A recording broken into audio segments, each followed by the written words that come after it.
dessa, nós já estamos ao vivo aqui. Eu não aproveito o embalo aqui para nós falar aí o nosso aí para o nosso amigo Berk, né? Bom dia, Berk, seja bem-vindo.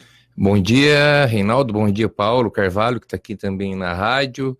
Bom dia a todos vocês que nos assistem, né, na live e todos vocês que nos ouvem aí pelas ondas da rádio ou também pelos aplicativos ou pelo site, né? O site da rádio agora está bem levinho, né, Reinaldo? Tá levinho, olha. Ficou essencial, né, Berk? Tá muito legal.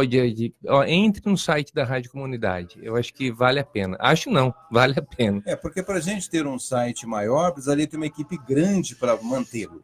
E nós, infelizmente, não temos. Não, e é uma forma de você poder acessar a Rádio Comunidade, né?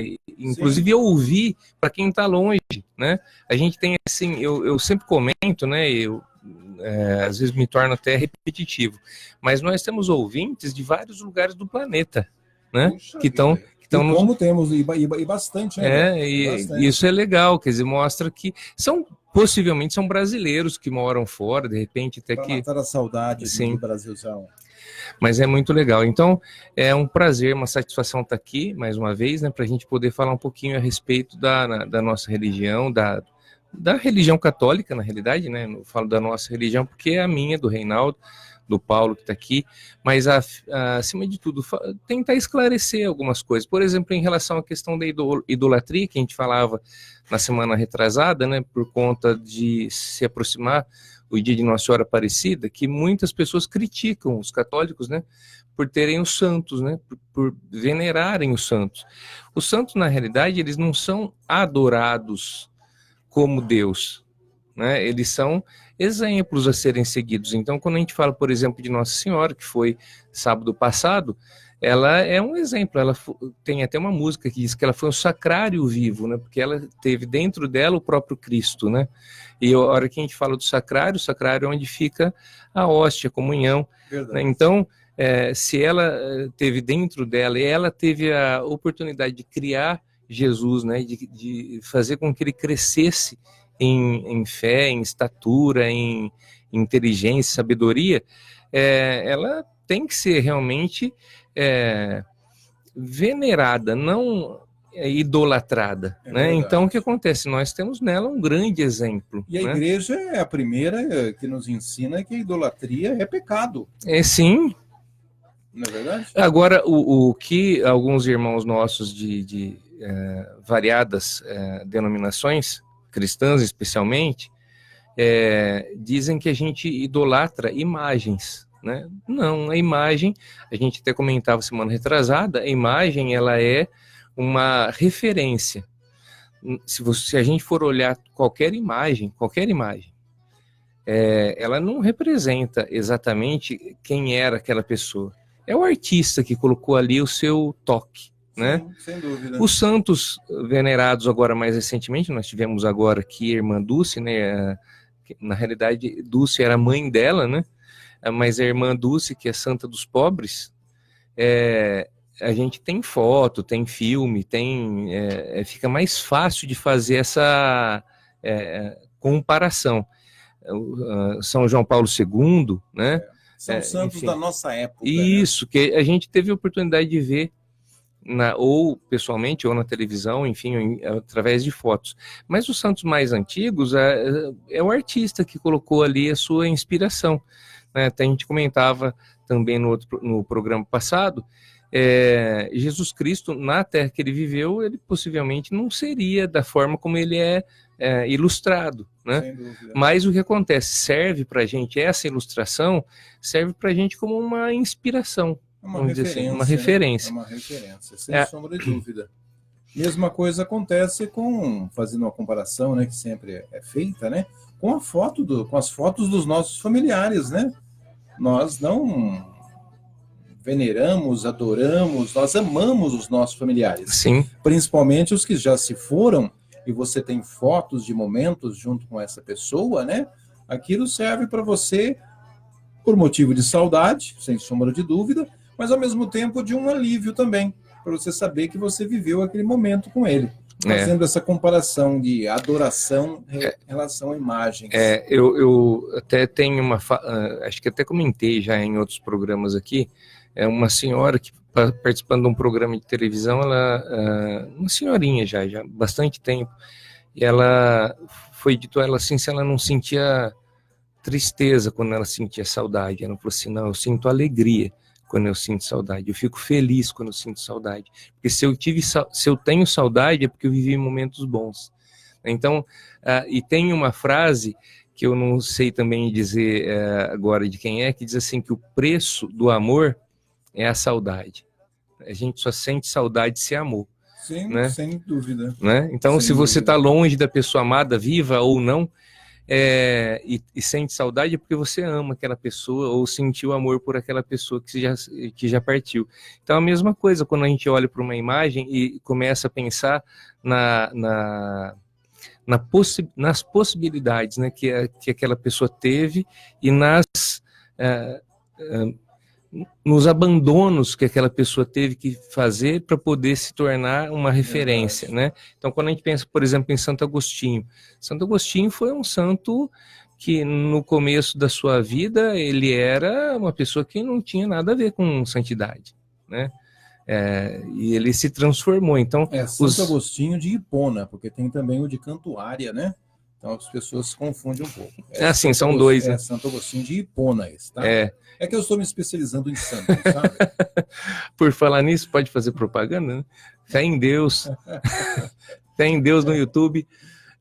Mas, enfim, chegando já, passou de 600 mil já inscritos, né? 701 mil. 701 mil inscritos. Então, ó, quem está nos ouvindo aí, ou assistindo, né? Canal Fé em Deus no YouTube. Mas, enfim, Santo Agostinho de Hipona, ele teve que fazer uma transformação na vida dele, né? Então, ele teve que deixar de lado algumas regalias que ele tinha, alguns vícios que o tornavam mais alegre, não mais feliz, né? Mas, para que encontrasse a verdadeira felicidade. Tanto que tem uma fala dele que ele diz assim, ó, tão tarde te amei.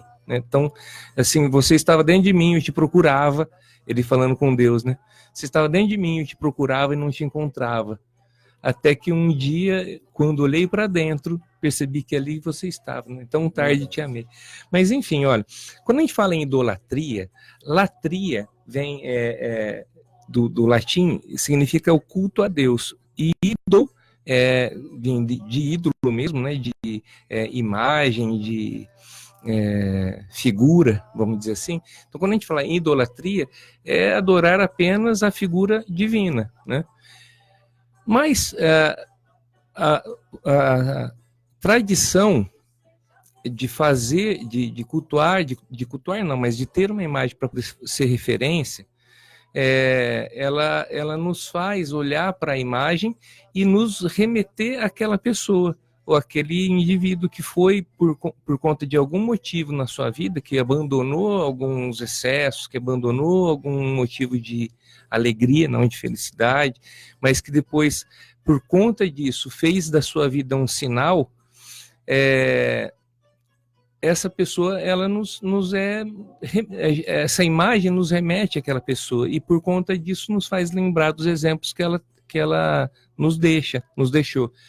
Então, idolatrar a imagem, embora existam alguns excessos, por conta inclusive de cristãos católicos, né?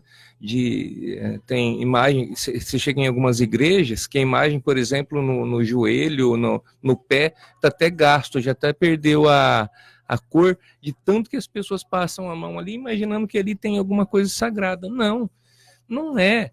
Sabe, pode até ter sido abençoado, né, pelo padre, pelo bispo, pelo papa, mas na realidade ali é apenas uma referência, não é um objeto de adoração. E acima de tudo também é uma prova de que a santidade é possível. E todos nós somos chamados à santidade a partir do nosso batismo, não é verdade? Sim. Essas pessoas nos servem como exemplos. Como nós temos aí vários exemplos para tudo na vida, né? Tanto bons como ruins, os santos, eles servem para isso. E foram pessoas também que mais se aproximaram do amai-vos uns aos outros. Foram pessoas como a gente, com defeitos, com as suas limitações, com as suas manias, né? Mas que no final eles se sobrepuseram a tudo isso e se aproximaram do amai-vos uns aos outros. Exemplo, a irmã Dulce. Mais amai-vos uns aos outros do que ela nos ensinou e continua nos ensinando, na verdade. É possível ser santo, sem sombra de dúvida. Como você diz, todos nós somos chamados à santidade, Sim. né? E isso não significa que nós somos perfeitos, que a gente não. Exatamente. Todos nós somos pecadores ao mesmo tempo. O próprio Cristo já fez isso quando chamou os 12. Os 12, eu gravei ontem, inclusive, um evangelho sobre isso. E a reflexão diz lá, os 12 não eram perfeitos. Não eram perfeitos, os 12. Não eram santos. Mas Cristo quis que fossem eles. Para dizer para nós, olha, tem jeito. Basta ter bebê. Boa vontade. É boa vontade, sim. Mas olha, veja, quando a gente fala em idolatria, às vezes as pessoas falam assim, puxa vida, durante a missa tem lá alguns momentos que a gente faz reverência, vênia e tal, né? E quando se fala em Maria, por exemplo, se faz a vênia. E as pessoas falam assim, como você vai fazer a vênia para um ser mortal? Né? Uma pessoa comum. Uma pessoa comum, Porque o que acontece? A vênia é um sinal de respeito, não é um sinal de idolatria de novo, né? É um sinal de respeito. Fala assim, puxa vida, tudo aquilo que ela passou, já imaginou? Você ter que abdicar da sua vida pessoal para poder se dedicar a um projeto divino. A própria Bíblia fala disso, né? Que o anjo do Senhor apareceu a Maria e ela disse sim. Quer dizer, na realidade, uma jovem, possivelmente de uns 15 anos, os exegetas comentam, né, falam, possivelmente de uns 15 anos, dizer sim a um projeto assim de tão ampla magnitude, né, que é gerar o Filho de Deus, né? Então ela teve que abdicar de um monte de coisa. Então a vênia é um sinal de respeito, sabe, e não de idolatria de novo, né? Aí, quando a gente pensa, por exemplo, a Bíblia ela é muito didática, né? Então você pega, eu trouxe até um texto aqui de Marcos capítulo 15, versículo 19, né? Os soldados de Pilatos, eles estavam zombando de Deus, né? De Jesus, e abre aspas, capítulo 15, versículo 19 de Marcos. Lhe cuspiram no rosto e prostrando-se de joelho o adoraram. Você acha que realmente estavam adorando? Se lhe cuspiram no rosto e prostraram-se de joelho e o adoraram, na realidade eles estavam zombando, eles estavam sendo, como você costuma dizer, hipócritas, né? Eles estavam zoando com zoando. Ele, né? Nosso linguajar popular, né? Estavam zoando. Então, quer dizer, se a gente for levar em conta essa questão de prestar a vênia e tal, é uma questão de respeito. E aí, nesse caso específico, havia uma zoação, né? Estavam zombando mesmo de Jesus ali, dizendo assim, você é o rei dos judeus, né? Mas antes veio a cuspida, a cusparada. Nosso abraço para a Paloma vendo a gente, o doutor Druziane também, Paulinho Carvalho aqui na sala ao lado, a Sandra de Tomasi também, obrigado aí pelo carinho da audiência. Doutor Druziane, um abraço para o senhor, obrigado aí pelo carinho. A idolatria, geralmente, quando ela chega até nós, essa palavra, ela sempre vem cercada de críticas, né? Porque vocês adoram imagens, porque na Bíblia está escrito que não deve adorar imagem, coisa e tal, e sempre vem de pessoas que não conhecem realmente o verdadeiro significado daquelas imagens. Seria a mesma coisa de nós, eu, você, qualquer outra pessoa, estar, por exemplo, criticando sem saber o budismo, o islamismo, né? Porque tem práticas ali que para nós que não conhecemos, ou pelo menos para mim, que não a conheço, me parece estranha, né? Eu tenho uma pessoa aqui no Porto que, quando chega um período deles lá, que agora eu me esqueci o nome do período, faz jejum, come 3 horas da madrugada. Ramadã, né? Ramadã, acho que deve ser esse o nome. 3 horas da madrugada acorda para rezar, depois durante o dia para rezar. Pô, eu acho bonito isso, cara. É uma fé imensa, né? A gente tem que respeitar, mesmo não conhecendo. Eu acho que o respeito deve vir primeiro, né, Beto? Sim. Tem até uma frase, uma fala, né, que diz assim, que se você nega outra religião, você está negando a sua. né? Porque toda religião, todas as religiões pregam o amor ao próximo, né? Sim. Se você começa a criticar o outro, você está negando a sua própria religião, que é o amor ao próximo deixou de existir ali. São maneiras diferentes de se ver o mesmo fato, podemos dizer assim, né? A grosso modo, né? E se a gente for pensar na questão da idolatria como uma forma bem abrangente, tem pessoas, por exemplo, que colocam fé numa pedra. Essa pedra está energizada, sabe? Isso aqui tem energia. E aí o que acontece? Essa pessoa está idolatrando aquela pedra? Fico pensando nisso, né?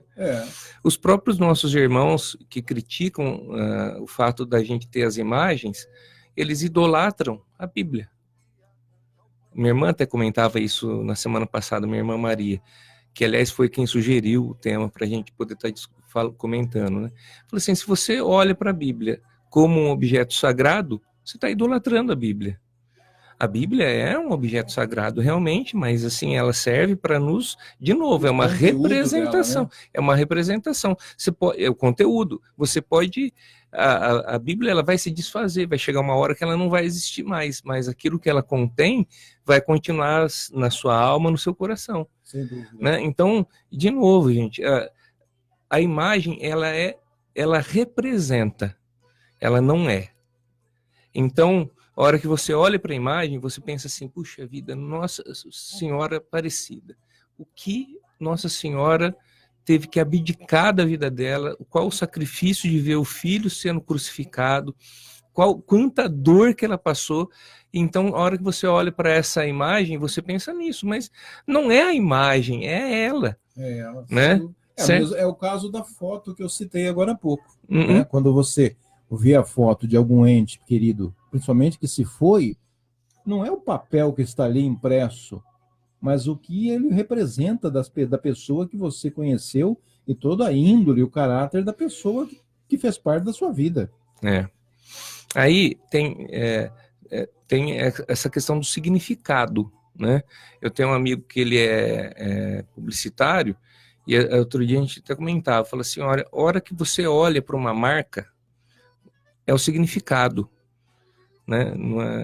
Você olha para a marca e fala assim, puxa vida, é uma marca de alimento, uma marca de roupa, enfim, qualquer coisa. Você logo associa aquela marca com aquilo com a satisfação ou a insatisfação que você teve usando aquele produto. Então, por exemplo, eu usei esse produto e tive uma diarreia, ou eu usei esse produto e me senti feliz. Enfim, você associa. A marca em si não é nada, né? É o que ela revela, é o que ela representa que vale. O que ela sugere para o seu Sim. raciocínio, para o seu cérebro. Exatamente. Então, por exemplo, você olha assim, uma marca de sabão em pó. Puxa vida, esse aqui, ele é mais caro, mas ele é mais eficiente. Vai falar que rende mais do que propaganda, hein? Ele é mais eficiente, mais eficaz. Esse aqui é mais barato, só que o que acontece? Eu tenho que usar a maior quantidade. Então, a marca, ela representa. Ela não é. O que é? A hora que eu uso aquele sabão em pó, ele funcionou. A hora que eu uso o outro sabão em pó, ele não funcionou tão bem. Então, a marca em si, ela é um significado, ela representa apenas, ela não é. O que é? A hora que eu uso, né? A hora que eu ponho em prática. Né? Então, de novo, a hora que eu olho para a imagem do Cristo crucificado, eu fico pensando na dor, no sofrimento, em tudo aquilo que ele passou, na vida inteira de Jesus Cristo. E por nós, né? Por nós. Não era por ele, né? Exato. Então, é isso que representa. Então, a imagem, ela não é, ela só representa. O que é de verdade? Jesus Cristo se crucificou, foi crucificado, né? Mas assim, se sacrificou por nós. Isso é o que é. Né? Que é mais importante. A hora que você pega, por exemplo, uma imagem de Santa Rita, né? Que tem lá o cravo na testa, né? E assim, você pensa em todo o sofrimento que ela teve, também teve que fazer abdicou de um monte de coisas que ela poderia ter tido, né? Uma pessoa que tinha possibilidades de ser ter um sucesso diferente, não que ela não tenha tido sucesso, teve, né, santa, sucesso maior que esse, né? Mas enfim, mas ela poderia ter tido uma vida muito mais tranquila, muito mais calma, mas ela resolveu seguir e fazer aquilo. Então ela foi humilhada dentro da própria instituição que ela participava, ela foi humilhada.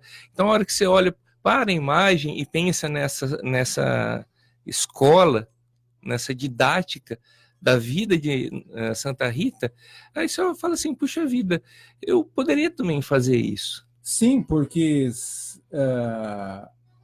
com várias, como eu posso dizer, com pouquíssimas exceções, a nossa vida se parece com a vida dos santos, né?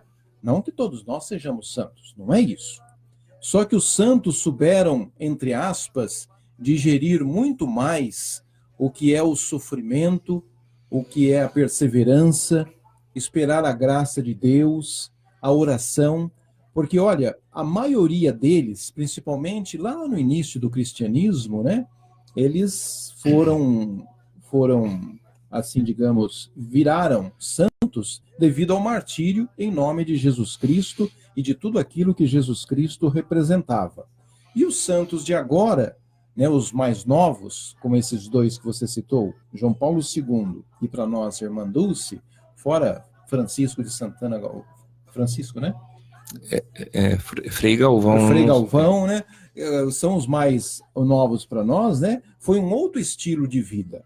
Foi um outro estilo de ser santos. Não precisou necessariamente ter morrido para se tornar santos. Se você for pegar a vida nossa, hoje em dia, cheia de sacrifícios, cheia de falta disso, falta daquilo, cheio de violência e cheio de tudo, né? Em relação ao sofrimento dos santos, nossa vida está parecida com isso, só que nós não temos a mesma disciplina, a mesma perseverança e, logicamente, não sejamos hipócritas, a mesma fé que os santos. E quando a gente, até completando, né, você comentou aí alguns dos santos mais recentes, né, mas a gente pega o caso da Madre Teresa de Calcutá, por exemplo, né, e todos eles tiveram que abdicar de alguma coisa na vida. Sim. E fazer algum sacrifício, né, mas, enfim, de repente a pessoa pode até não ser católica e ser mais santo do que a gente, que está na missa todo final de semana, e, né, o próprio Papa comentou recentemente, né, que não há virtude apenas em ir na missa, quer dizer, é importante ir, mas não há virtude só em ir, isso não é o suficiente. Né? Então você pega, por exemplo, arregaçar as mangas também. Isso, Madre Teresa de Calcutá diz assim que numa determinada ocasião ela estava assim numa escadaria e tinha um agonizante, uma pessoa moribunda ali, né? Morrendo, né? E essa pessoa estava já até fedendo já, né? E ela cuidando, dando carinho, porque ela disse assim, a única coisa que eu posso dar para essa pessoa agora é esse conforto, né? Não tem remédio que vai fazer ela sarar. Uma questão de tempo. Então ela falou assim, eu vou dar carinho, e foi isso que ela estava fazendo. E aí passou um senhor, diz, né, a tradição, né, que passou um senhor endinheirado, uma pessoa rica ali, e disse assim para ela, Madre, eu não faria isso que a senhora está fazendo por dinheiro nenhum. Ela falou assim, eu também não. Não estava ganhando nada, né? Exato. Justamente essa diferença dos santos para nós. Recentemente, agora, na véspera da canonização da Irmã Dulce, a televisão mostrou um filme, né? Trouxe um filme que era uma história que eu já tinha ouvido falar, já tinha conhecimento. Não sei se de fato aconteceu, porque você sabe que muitas das coisas vão sendo acrescentadas, né, nas histórias e tudo mais. Até fakes pelo meio. Isso, até a gente comentava isso no mês da Bíblia, né? Mas diz assim que ela ia pedindo as coisas, assim, alguma coisa pelos meus pobres, né, uma doação pelos meus pobres. E aí ela chegou numa feira e ela com a mão direita ali, né, pedindo as coisas para os pobres, né? E aí uma pessoa cuspiu, um feirante cuspiu na mão dela, na mão direita. Ela pegou e limpou a mão no hábito, e aí com a mão esquerda ela falou assim, essa foi para mim. Aí com a mão esquerda ela colocou a mão e disse assim, essa foi para mim, agora tem alguma coisa para os meus pobres? Quer dizer... Se fosse um da gente, ia fazer o quê? Ia ficar com raiva, ia ficar irado. Ia partir para cima do feirante com toda certeza, né? Gente, nós temos... A minha irmã também está nos vendo. Ô, Lúcia, bom dia para você. Obrigado. Maria, Lúcia de Stefano também. Obrigado pelo carinho da audiência. Nós estamos encerrando, sei, assim, o tempo nosso é muito curto, mas assim, a gente volta a falar sobre o tema na semana que vem. Mas eu queria dizer o seguinte, quantas pessoas que são contra a idolatria, mas a hora que você assiste um canal de televisão, ele está dizendo assim, olha, você quer ter um carro? Você vai lá, põe a mão no carro. Aí você reza para Deus e o carro vai ser seu. Isso não é idolatria? O carro, o dinheiro, horóscopo não seria uma idolatria? Horóscopo até foge um pouco da idolatria, mas é uma crença em algo sobrenatural que não é Deus, né? Exatamente. Mas é isso, gente. Muito obrigado, viu, pela audiência, o pessoal que está aí no Facebook. Muito obrigado pela também audiência, pessoal